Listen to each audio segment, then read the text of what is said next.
Hello student, चलिए अब हम लोग डिस्कस करते हैं फिजियोलॉजी का एक और इम्पॉर्टेंट टॉपिक अप्लाइड फिजियोलॉजी का, वो है एपिलेप्सी। ये टॉपिक थियोरेटिकली आपको थोड़ा कम समझ में आएगा, लेकिन जब आप पेशेंट रियली में आप देखिएगा तो ये आपको एकदम क्लियर कट हो जाएगा। सो एपिलेप्सी एक तरह का ब्रेन डिसऑर्डर है जिसमें कन्वल्शंस आते हैं। कन्वल्शन मतलब होते हैं दौरा। तो दौरा आएगा।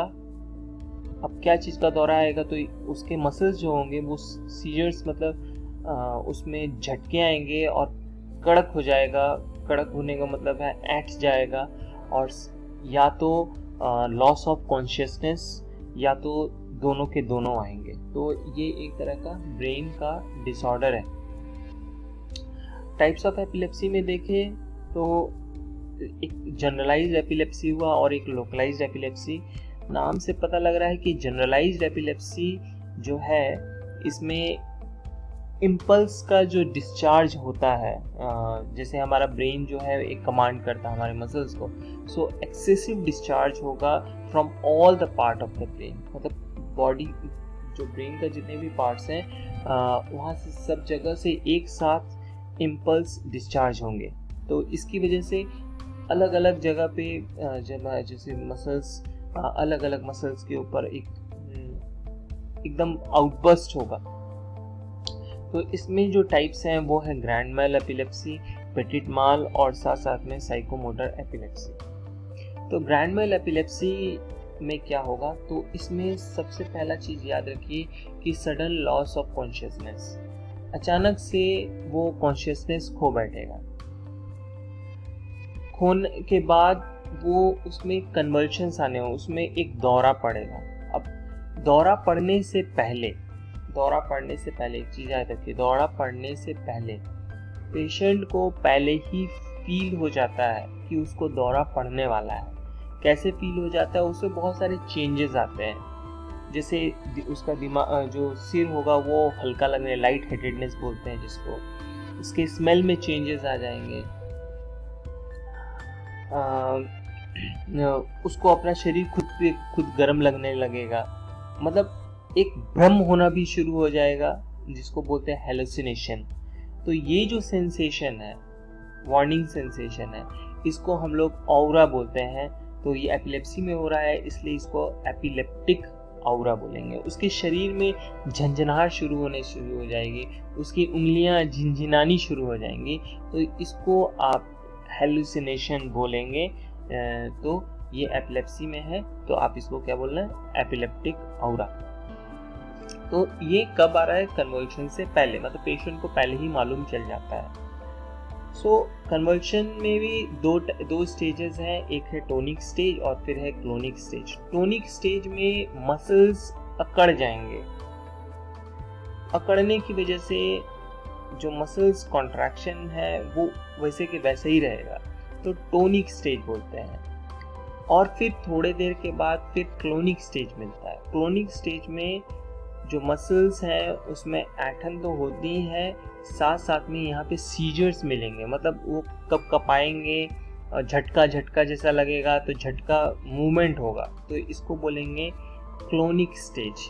तो टोनिक में मसल्स जो होते हैं अकड़ जाते हैं, और क्लोनिक में आपको मूवमेंट मिलता है, मसल्स का जोरदार मूवमेंट मिलता है।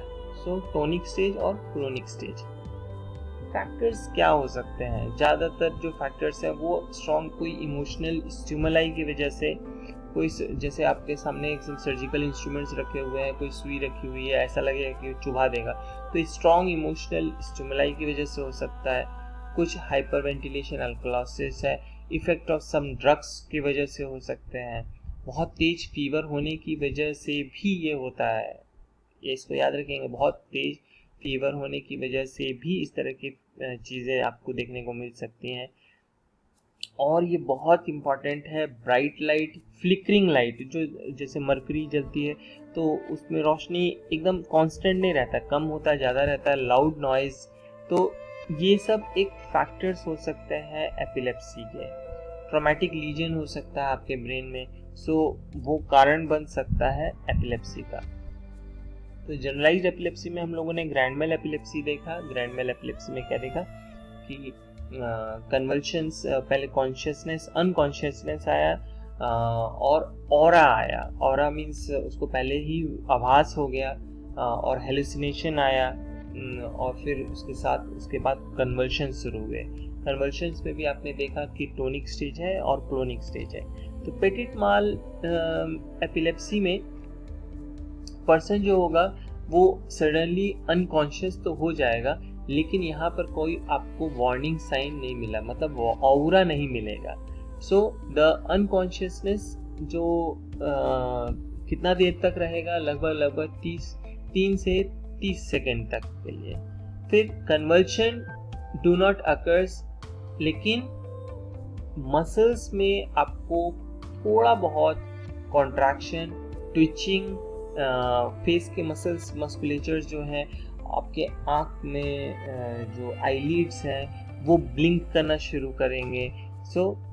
फिर उसके बाद जो पेशेंट है वो ऑटोमेटिकली फिर वो नॉर्मल होने की तरफ चला जाएगा। तो ये एक तरह का जनरलाइज्ड एपिलेप्सी की तरह ही है।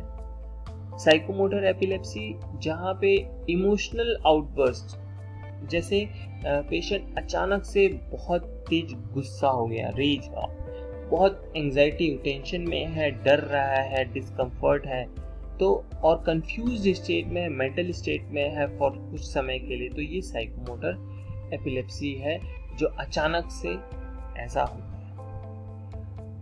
वो था जनरलाइज्ड एपिलेप्सी। अब आते हैं लोकलाइज्ड एपिलेप्सी।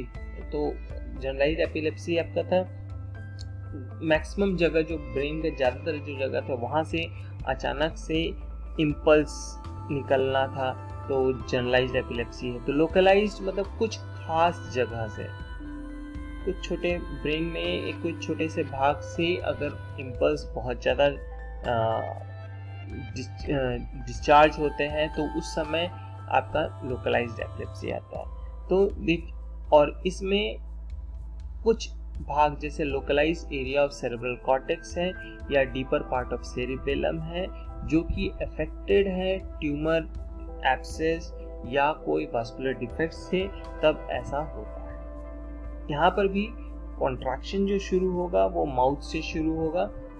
मसल्स जो है आपके फेस में वो उनका टीचिंग शुरू होंगी और फिर धीरे धीरे ये जो लोकलाइज्ड एपिलेप्सी है वो स्प्रेड होता है टूवर्ड्स द लेग, और इसीलिए ये जो स्प्रेडिंग हुई तो इस टाइप के सीजर को हम लोग जैक्सोनियन एपिलेप्सी भी बोलते हैं। और जो ज़्यादातर जो कॉजेज़ हैं वो ऑफ कोर्स ब्रेन ट्यूमर है।